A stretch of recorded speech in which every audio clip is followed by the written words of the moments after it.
26 साल की निक्की भाटी अब इस दुनिया में नहीं है। क्यों? क्योंकि उसका ससुराल 36 लाख रुपए दहेज में और चाहता था, और जब नहीं मिला तो कथित तौर पर उसके पति ने निक्की को आग के हवाले कर दिया। हद तो तब हुई जब उसके 6 साल के मासूम बेटे ने कांपती आवाज में कहा कि मेरी आंखों के सामने पापा ने मम्मी को जला दिया। अब सवाल यह है कि इस बच्चे की आंखों में जो तस्वीर बस गई है वो जिंदगी भर उसे जलाती रहेगी। और हम इस खबर को पढ़ेंगे, थोड़ी देर हिलेंगे डुलेंगे, फिर अपने किसी रिश्तेदार की शादी में दहेज की नई लिस्ट बनाने बैठ जाएंगे। यही है हमारा समाज।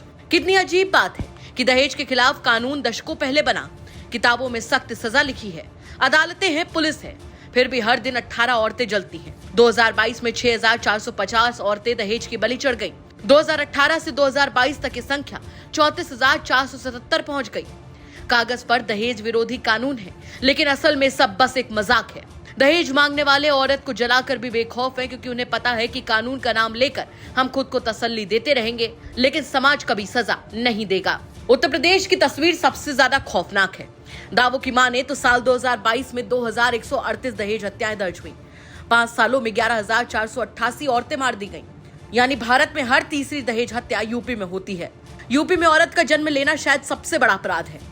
यहाँ औसतन हर दिन 6 औरतें सिर्फ इसलिए मरती हैं क्योंकि उनका मायका अमीर नहीं था।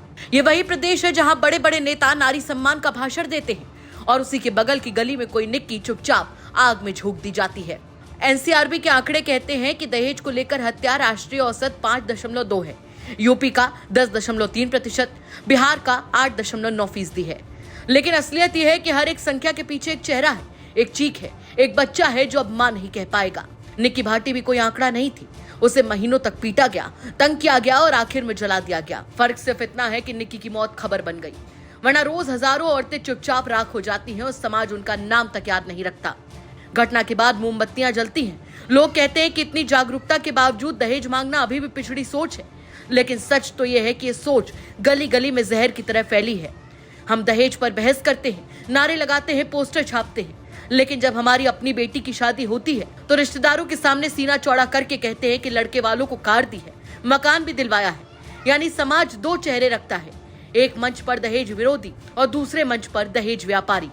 2022 में ही दहेज निषेध अधिनियम के तहत 13,000 से ज्यादा केस दर्ज हुए, यानी हर 2 घंटे में 3 केस। मगर इन केसों का क्या होता है? पुलिस एफआईआर दर्ज करती है, अदालत सालों तक तारीखें देती है और मरने वालों की कब्र पर घास उगाती है। इंसाफ की बात करना भी मजाक लगता है, क्योंकि असल में इंसाफ नाम की कोई चीज मानो बची ही नहीं है।